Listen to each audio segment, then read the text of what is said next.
Mama, maafkan aku tidak bisa berbohong lagi. Kata-kata yang diucapkan dengan air mata oleh 23 siswa SMA Kanada yang duduk di gerbang keberangkatan Bandara Internasional Soekarno-Hatta itu dengan cepat menyebar ke seluruh berita dunia. Apa yang disiarkan langsung oleh CNN dalam siaran darurat adalah pemandangan yang sulit dipercaya. Negara asal yang kami pikir sudah maju, ternyata masih sangat tertinggal. Sebuah pusat rekreasi keluarga yang hanya seharga Rp705.000 dan area peristirahatan jalan tol yang sangat bersih. Rutinitas sehari-hari di Indonesia yang kami anggap biasa telah membalikkan logika mereka, bahkan menggoyahkan politik sebuah negara. Mengapa para siswa elit dari Kanada, anggota G7, menolak kembali ke negara asal mereka yang makmur? Ini bukan sekadar masalah perjalanan studi. Ini adalah catatan pemberontakan berani selama 48 jam yang dilancarkan oleh seorang gadis remaja yang mengetahui kebenaran kepada ibunya yang adalah seorang menteri. Menolak pulang. 23. Siswa elit Kanada, termasuk putri Menteri Pendidikan, menolak kembali saat perjalanan studi di Indonesia. Kebenaran mencengangkan ditemukan di area peristirahatan jalan tol dan pusat rekreasi keluarga. Inilah negara maju. CNN meliput langsung. 17 November 2024. Pukul 09.00 pagi, di Bandara Internasional Vancouver, 23 siswa SMA menaiki pesawat menuju Indonesia. Program pertukaran budaya yang diselenggarakan oleh Kementerian Pendidikan British Columbia ini adalah proyek humas pemerintah untuk memamerkan keunggulan pendidikan publik Kanada. Namun, 2 minggu kemudian, program itu terhenti dan tidak seorang pun kembali sesuai jadwal. Lebih tepatnya, mereka menolak untuk kembali. Para siswa itu menolak secara massal untuk pulang di lobi keberangkatan Bandara Soekarno-Hatta, mendeklarasikan keinginan mereka untuk tinggal lebih lama di Indonesia. Insiden ini disiarkan langsung ke seluruh dunia melalui CNN dan BBC. Apa yang menyebabkan pemberontakan yang belum pernah terjadi sebelumnya, yang dipimpin oleh Putri Menteri Pendidikan Kanada? Kami akan mengungkapkan catatan mengejutkan yang mengguncang pandangan dunia 23 orang dalam 48 jam. Tonton sampai habis, dan Anda akan mengerti mengapa mereka tidak ingin pulang. Halo, saya Olivia Jones, 16 tahun. Saya bersekolah di West Point Academy, British Columbia, Kanada. Oh, saya harus memberitahu Anda siapa ibu saya terlebih dahulu, Carol Jones, Menteri Pendidikan Provinsi. Awal November 2024, sebuah surat resmi mengenai program pertukaran budaya Indonesia tiba di sekolah kami.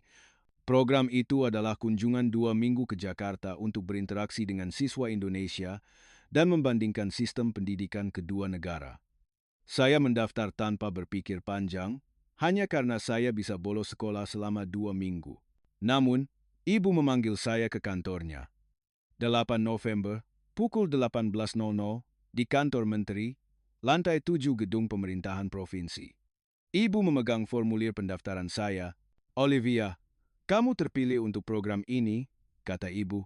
Tapi ini bukan sekadar pertukaran. Ini adalah proyek yang ibu buat. Ini adalah kampanye humas untuk menunjukkan keunggulan pendidikan Kanada. Saya terkejut. Maksud ibu, saya adalah alat propaganda? Ibu mengangguk. Kamu harus pergi, temukan masalah dalam sistem Indonesia, dan tunjukkan betapa majunya Kanada. Media lokal juga akan ikut. Saya menentang. Saya hanya ingin jalan-jalan. Saya tidak ingin dimobilisasi untuk sandiwara politik. Namun, ibu bersikap tegas. Ini bukan pilihan. Ini adalah kewajibanmu. Sebagai putri seorang menteri, kamu punya tanggung jawab. Maka, saya terpilih sebagai salah satu dari 23 siswa. Faktanya, saya terpilih lebih dulu, dan 22 siswa lainnya dipilih setelahnya. Pemerintah provinsi menginvestasikan Rp150.000 untuk program ini, lebih dari 6.000 per siswa. Malam sebelum keberangkatan, 16 November, ibu menyerahkan dokumen misi kepada saya, 3 lembar kertas, A4. Isinya, amati ketidaknyamanan transportasi umum, fasilitas publik yang usang, dan masalah kebersihan di Indonesia, lalu kumpulkan bukti foto. Saya memasukkan dokumen itu ke dalam tas. Sejujurnya, saat itu saya pikir ibu benar. Meskipun Indonesia telah berkembang secara ekonomi, saya yakin infrastruktur kehidupan nyata mereka tidak akan sebaik Kanada. Vancouver adalah salah satu kota paling layak huni di dunia, kan? 17 November, pukul 09.00 pagi. Di Bandara Internasional Vancouver, 23 siswa, 3 guru pendamping, dan 5 orang kru dari stasiun penyiaran publik provinsi berkumpul. Ibu datang ke bandara dan berpidato, "Kalian mewakili Kanada, tunjukkan keunggulan sistem kita dengan bangga." Saat itu, saya tidak pernah membayangkan bahwa saya akan mengecewakan ibu, lebih tepatnya, saya tidak pernah bermimpi bahwa 48 jam kemudian, saya akan menuntut permintaan maaf dari ibu. Pesawat Garuda Indonesia JA72 lepas landas. Selama 10 jam 30 menit penerbangan, saya melihat keluar jendela dan berpikir, seperti apa saya akan kembali dalam 2 minggu. Saat itu, saya tidak tahu bahwa saya tidak akan kembali sesuai jadwal. 18 November 2024, pukul 14.30. Lobi kedatangan Bandara Internasional Soekarno-Hatta. Kami menyelesaikan prosedur imigrasi dan naik bus khusus. Perjalanan ke Jakarta sekitar 1 jam. Sopir bus berkata, "Para siswa, kita akan istirahat 10 menit di rest area di tengah jalan." Sampai saat itu, saya masih lengah. Rest area? Hanya tempat dengan toilet, kan?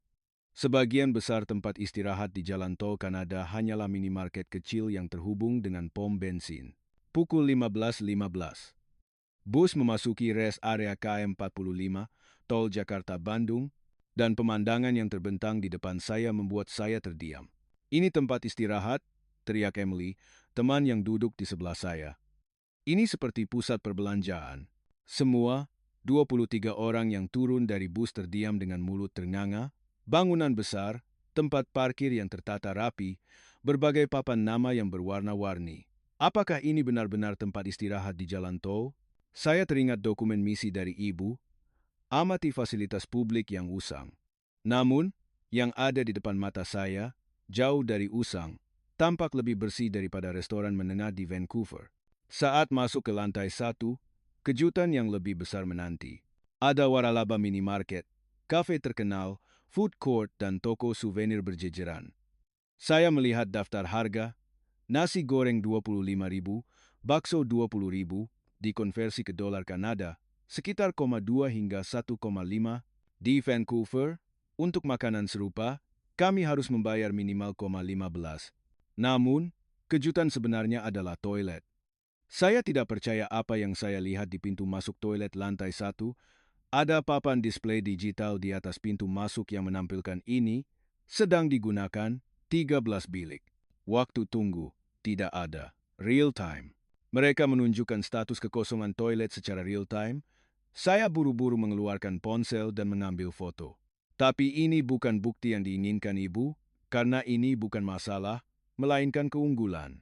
Di dalam toilet, pemandangan yang lebih mencengangkan terbentang.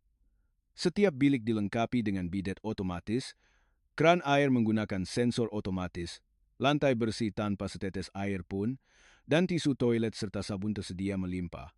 Bahkan ada ranjang bayi dan ruang menyusui yang disiapkan. Saya mencuci tangan di wastafel dan melihat wajah saya di cermin. Saya bingung. Apakah ini benar? Asia yang saya kenal tidak seperti ini. Apa yang saya pelajari dari media dan buku pelajaran tidak seperti ini. Di luar, teman-teman saya memegang ponsel dan mengambil foto di mana-mana. Guru pendamping, Bu Jennifer, mendekat. "Olivia, ini agak aneh, bukan? Ini bukan rest area. Ini seperti kompleks budaya terpadu." Saya mengangguk, dan saat itulah saya sadar.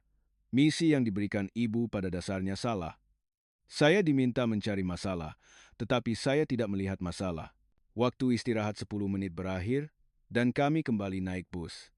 Namun, suasana di dalam bus benar-benar berubah. Para siswa berbicara dengan suara bersemangat, "Hei, coba kalau di jalan tol Kanada ada yang seperti itu, tempat istirahat kita hanyalah pom bensin. Monitor real-time toilet itu luar biasa. Kenapa Vancouver tidak punya?" Saya melihat keluar jendela dan berpikir, ini baru permulaan. Apa yang akan kami lihat saat tiba di Jakarta? Dan apa yang harus saya laporkan kepada ibu? Saat itu, saya tidak tahu bahwa 48 jam kemudian, saya akan menolak perintah ibu untuk pulang. 18 November 2024, pukul 16.30. Kami tiba di guest house di Jakarta. Meskipun guru pendamping menyuruh kami beristirahat dan membongkar barang, 23 siswa berkumpul di lobi, bermain dengan ponsel mereka. Emily berkata, "Olivia, boleh aku posting foto rest area tadi di Instagram?" Saya mengangkat bahu. "Apa masalahnya? Hanya foto kenangan perjalanan." Saat itu, saya tidak tahu gelombang apa yang akan ditimbulkan oleh satu foto itu. Emily mengunggah foto papan display digital toilet rest area KM 45 dengan keterangan, "Ada monitor status penggunaan toilet real-time di rest area jalan tol." Kenapa Kanada tidak punya? 10 menit setelah mengunggah foto, ponsel Emily mulai bergetar liar. Tanda like membanjir. 2.000 dalam 30 menit, 5.000 dalam 1 jam, komentar juga membludak. Tidak mungkin, benarkah? Kanada juga harus bikin seperti ini, memalukan. Teman-teman lain juga mulai mengunggah foto satu persatu. Bagian dalam rest area, food court, minimarket, tempat parkir semuanya menjadi sasaran unggahan. Hashtagnya adalah Rest Area Indonesia dan Mengapa Kanada Tertinggal. Pukul 18.00, saya juga mengunggah foto. Saya tahu akun Facebook ibu mengikuti Instagram saya, tetapi saya tidak punya alasan untuk menyembunyikannya. Saya hanya menunjukkan fakta apa adanya. Keterangan unggahan saya berbunyi, "Hari pertama tiba di Indonesia, semua yang saya ketahui tentang infrastruktur publik mulai diragukan." 30 menit kemudian, ibu menelepon. Saat itu pukul 01.30 malam di Vancouver, tetapi ibu pasti terjaga. "Olivia, ibu lihat foto yang kamu posting." Suara ibu dingin dan rendah. "Itu laporan yang bias. Kamu hanya menunjukkan hal-hal yang bagus." Ibu bilang cari masalah, kan? Saya membalas, "Ma, saya tidak mau berbohong. Yang saya lihat benar-benar tempat istirahat yang bersih dan terawat. Saya tidak melihat masalah." Ibu menghela napas. "Olivia, kamu masih muda. Kamu tidak mengerti politik. Ini bukan sekadar perjalanan. Ini masalah yang menyangkut kredibilitas pemerintah kita." Setelah menutup telepon, saya bingung. Mengapa kredibilitas pemerintah lebih penting daripada kejujuran saya? Tidak bolehkah saya mengatakan apa adanya yang saya lihat? Pukul 20.00, tim liputan dari Stasiun Penyiaran Publik Provinsi meminta wawancara. 5 dari 23 siswa dipilih, dan saya termasuk di dalamnya. Tentu saja. Karena saya putri menteri, wartawan itu bertanya, "Olivia, bagaimana kesan Anda di hari pertama kedatangan di Indonesia?" Saya menjawab jujur. Saya terkejut, berbeda dari yang saya perkirakan, terutama standar rest area jalan tol tampak jauh lebih tinggi daripada Kanada. Ekspresi wartawan itu mengeras. "Itu pernyataan yang sulit disiarkan, Olivia. Bisakah Anda berbicara lebih netral? Misalnya, kedua negara punya kelebihan dan kekurangan?" Saya menggeleng. "Saya hanya mengatakan apa yang saya lihat. Bukankah itu netral?" Wawancara berakhir dengan canggung. Malam itu, saya menatap langit-langit kamar. Besok, kami dijadwalkan naik MRT Jakarta. Bagaimana perbandingannya dengan SkyTrain Vancouver? Pemberitahuan ponsel saya tidak berhenti. Komentar pada unggahan Instagram saya melampaui 1.000. Sebagian besar adalah orang Kanada. "Putri Menteri bicara jujur. Akhirnya ada orang jujur." Lanjutkan unggahan, Olivia. Saat itulah saya sadar. Unggahan saya bukan lagi sekadar foto kenangan perjalanan. Ini telah menjadi pernyataan politik, dan saya sudah berjalan di jalan yang berbeda dari yang ibu inginkan. 19 November 2024, pukul 10.00 pagi, kami berdiri di pintu masuk stasiun MRT Bundaran HI. Guru pendamping berkata, "Hari ini kita akan naik MRT Jakarta ke Blok M. Ini adalah pengalaman transportasi umum. Jujur, saya tidak berharap banyak. Kereta bawah tanah? Apa bedanya dengan SkyTrain Vancouver? Hanya kereta yang berjalan di atas rel. Namun, begitu kami menuruni tangga, ada sesuatu yang berbeda. Pertama, area stasiunnya luar biasa luas. Stasiun Vancouver sebagian besar sempit dan sederhana, tetapi stasiun Bundaran HI seperti kota bawah tanah raksasa. Saat melewati gerbang tiket, teman saya, Mark, berteriak, "Hei, di sini ada lift juga." Padahal di Vancouver kebanyakan hanya tangga. Guru pendamping menjelaskan, Sekitar 90% stasiun MRT, KRL di Jakarta dilengkapi lift, di Toronto, Kanada, hanya 26%. Ketika kami tiba di peron, saya tidak percaya mata saya.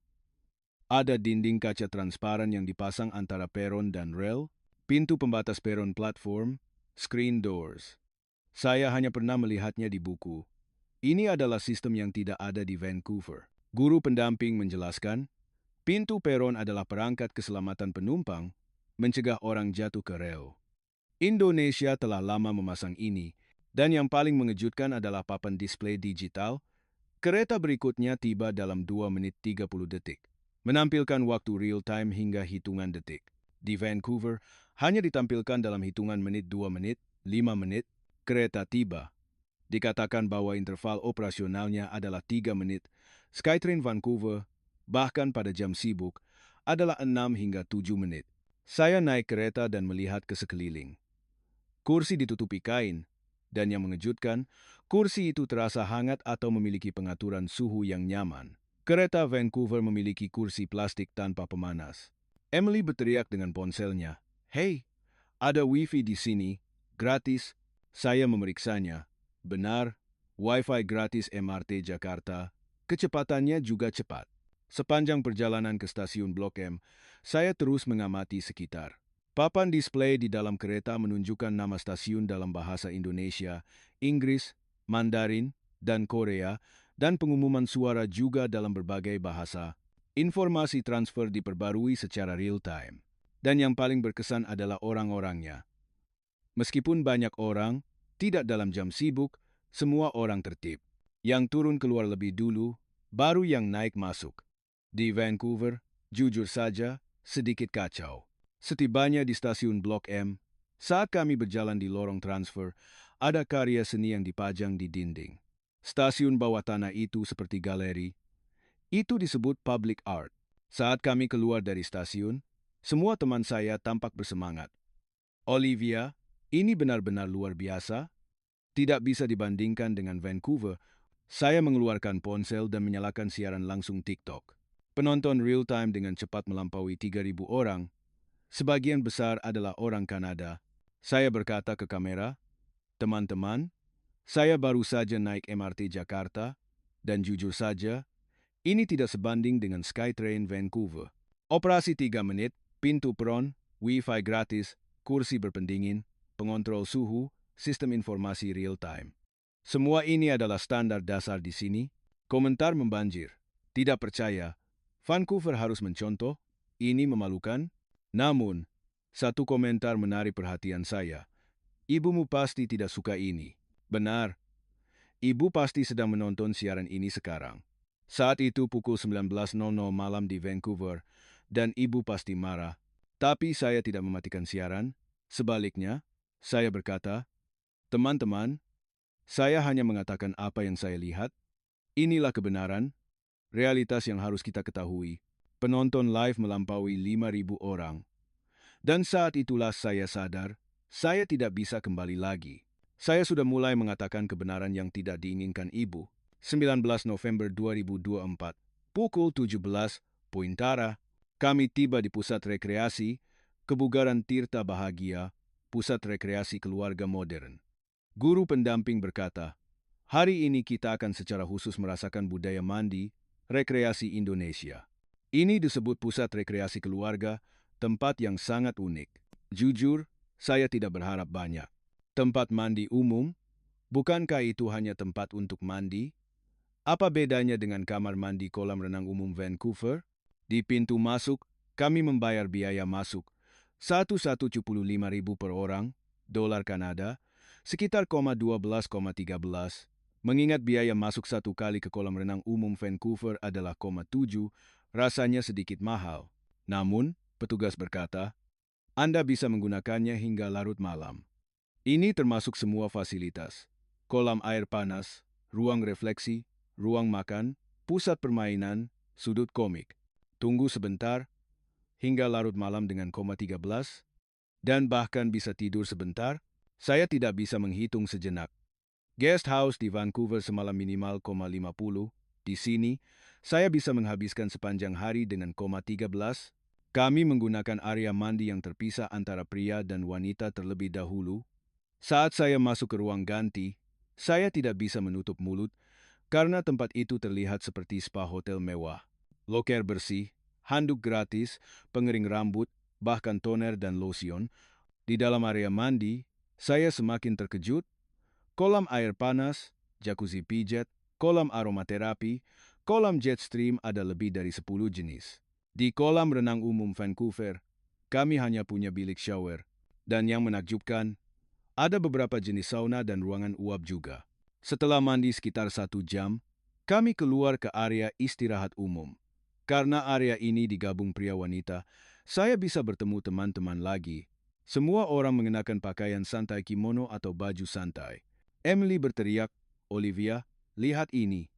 Ada ruang refleksi, sauna garam, kamar es, banyak ruangan." Kami mulai mencoba satu persatu. Ruang sauna garam bersuhu di atas 60 derajat. Saya keluar setelah tidak tahan 10 menit. Kamar es terasa dingin. Rasanya sangat menyegarkan setelah berkeringat. Pukul 23.00, kami berkumpul di ruang makan di dalam fasilitas. Melihat menu, ada nasi goreng, mie ayam, soto, kari, harga antara Rp30.000 hingga Rp45.000. Setengah harga restoran Vancouver, saya memesan mie ayam dan es teh manis, yang katanya adalah minuman khas setelah mandi. Lewat tengah malam, teman-teman menuju ruang tidur. Ruang tidur memiliki kursi malas yang bisa direbahkan dan selimut juga disediakan. Saya berbaring di kursi, melihat ke langit-langit. Saya bisa menikmati semua ini hanya dengan 13. Di Vancouver, jika saya ingin menginap di hotel, saya harus membayar minimal 50. Itu pun tidak termasuk sarapan, kolam renang, atau sauna. Pukul 02.00 pagi. Saya tidak bisa tidur, jadi saya pergi ke area permainan. Di sana, saya bertemu beberapa teman. Semua orang berbicara dengan wajah bersemangat. Mark berkata, "Olivia, ini benar-benar luar biasa. Orang berpenghasilan rendah pun bisa menggunakannya dengan 13. Di Vancouver, para tunawisma tidak punya tempat tujuan di musim dingin. Di sini, mereka bisa menghangatkan diri hanya dengan sedikit uang." Emily menambahkan, "Bukankah ini kesejahteraan publik yang sesungguhnya? Ruang yang dapat diakses oleh siapa saja, bukan hotel mahal. Di Vancouver, semuanya terlalu mahal. Orang miskin bahkan tidak bisa menggunakannya." Saya mengeluarkan ponsel saya dan mengunggah story Instagram dengan foto bagian dalam pusat rekreasi keluarga. Saya menulis, 13 sepanjang hari. Spa, sauna, makanan, ruang tidur semua termasuk. Mengapa Vancouver tidak memiliki kesejahteraan publik seperti ini? 3 jam kemudian, ibu menelepon darurat.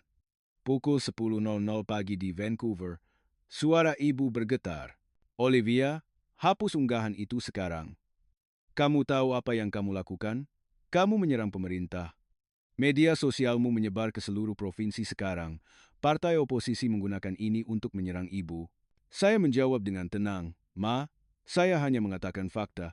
Pusat rekreasi di sini benar-benar murah dan bisa digunakan sepanjang hari. Apakah ada satu hal pun yang saya bohongi?" Ibu berteriak, "Pulang sekarang juga. Program dihentikan." 20 November 2024, pukul 07.00 pagi, kami sedang sarapan di ruang makan pusat rekreasi keluarga. Saat itu, Bu Jennifer, guru pendamping, masuk tergesa-gesa.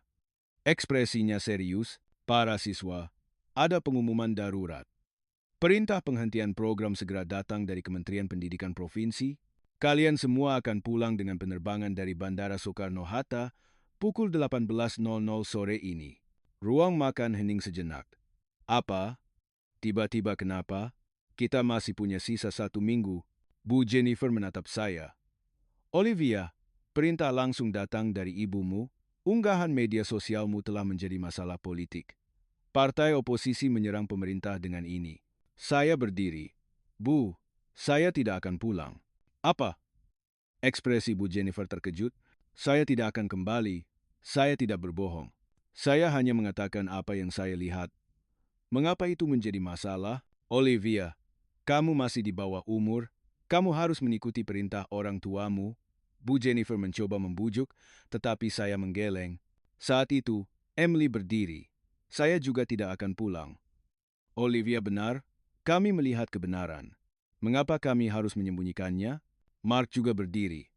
Saya juga. Ini program pendidikan kan? Kami sedang belajar. Mengapa harus dihentikan? Satu persatu, 2, 3 orang. Akhirnya, 23 siswa berdiri. Kami menolak pulang. Bu Jennifer panik. Semuanya, ini pembangkangan massal. Ini akan menjadi masalah besar. Pikirkan orang tua kalian. Saya menjawab, Bu, orang tua kami juga harus tahu kebenarannya. Jika Kanada benar-benar negara maju, apa salahnya belajar dari keunggulan negara lain? Pukul 10.00 pagi, ibu menelepon langsung melalui panggilan video dari kantor Menteri Pendidikan Provinsi. 23 siswa berkumpul. Wajah ibu tampak lelah, Olivia, dan para siswa. Unggahan media sosial kalian telah menimbulkan gelombang besar. Oposisi menyerang bahwa pemerintah telah menipu rakyat, dan media memberitakan keterlambatan infrastruktur Kanada. Saya bertanya, Ma, apakah itu kesalahan kami? Apakah kami berbohong? Ibu terdiam.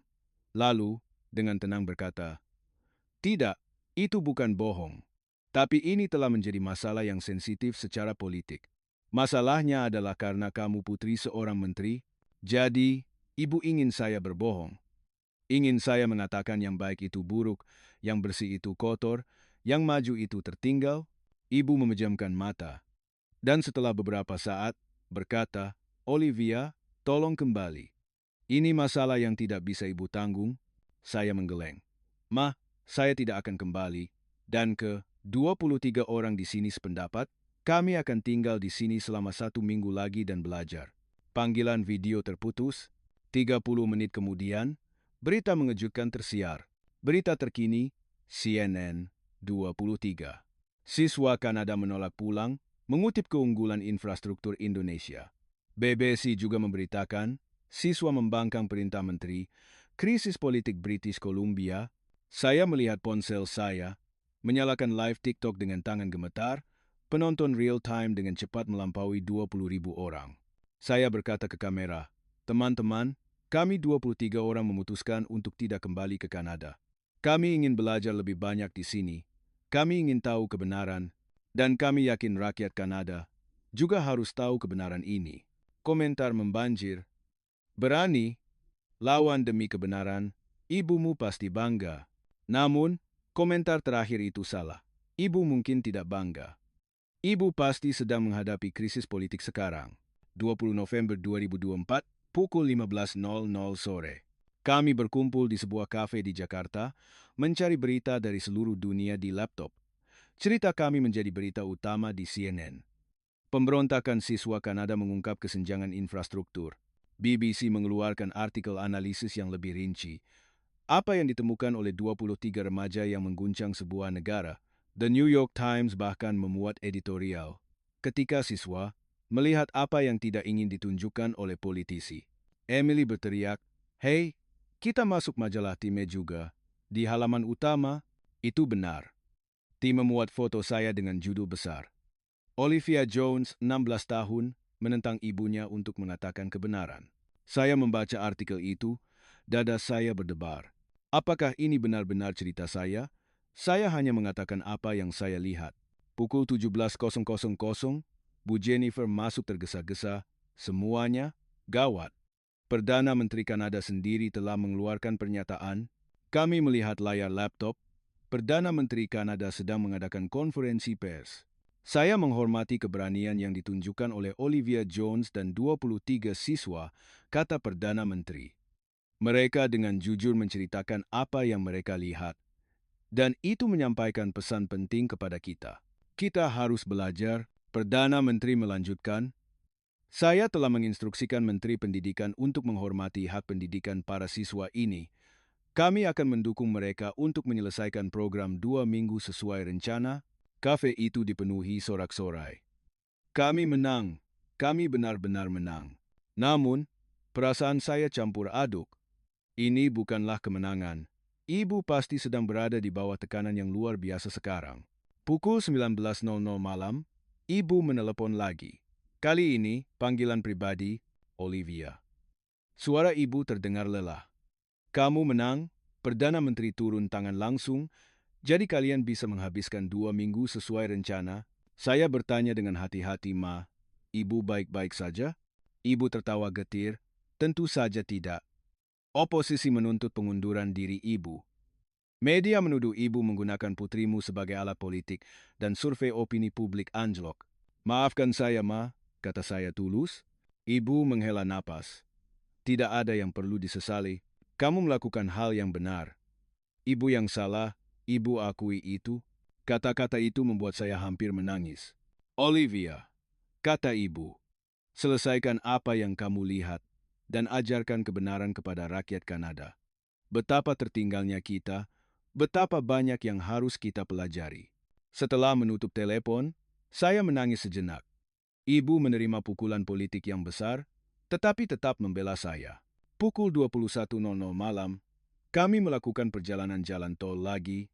Kali ini, dari Jakarta ke Bandung, kami singgah di beberapa rest area di sepanjang jalan. Teman-teman mengambil foto dengan ekspresi ingin tahu lagi. Namun, saya berjalan-jalan di rest area dengan tenang, tenggelam dalam pikiran, apakah semua ini benar-benar terjadi? Perjalanan 23 orang dari kami menjadi berita internasional. Perdana Menteri Kanada turun tangan langsung. Ibu menghadapi krisis politik. Sambil melihat langit malam di dek observasi, saya sadar, ini bukan sekadar perjalanan. Ini adalah pertanyaan yang diajukan 23 remaja kepada dunia. Apakah yang kita pelajari benar? Apakah buku teks adalah segalanya? Apa standar negara maju? Dan pertanyaan yang paling penting, apakah kita punya keberanian untuk mengatakan kebenaran? 25 November 2024. Tepat 1 minggu sejak kami tiba di Indonesia. Selama itu, kami mengalami berbagai tempat di Jakarta dan sekitarnya sesuai rencana. MRT, bus, jalan tol, pusat rekreasi keluarga, pasar, taman, dan setiap malam, kami mengunggah apa yang kami lihat di media sosial. Mengapa toilet umum di Indonesia begitu bersih? Mengapa ada begitu banyak minimarket 24 jam? Mengapa tarif taksi begitu murah? Setiap unggahan adalah pertanyaan. Dan pada saat yang sama, sebuah pesan untuk Kanada. Pukul 15.00 sore itu, sidang dengar pendapat darurat dibuka di Parlemen Provinsi. Temanya adalah infrastruktur publik dan sistem pendidikan, dan Ibu hadir sebagai saksi. Kami berkumpul di lobi guest house di Jakarta dan menonton siaran langsung. Anggota Parlemen Oposisi menyerang Ibu dengan tajam. Menteri, Anda menginstruksikan siswa untuk mencari masalah di Indonesia. Namun, siswa justru menemukan masalah Kanada. Bagaimana pendapat Anda? Ibu perlahan berdiri dan menghadap mikrofon. Pertama, saya harus meminta maaf. Suara Ibu bergetar. Saya memberikan tugas yang bias kepada putri saya dan 23 siswa. Saya menyuruh mereka mencari masalah Indonesia. Itu bukan pendidikan. Itu propaganda politik. Parlemen terdiam.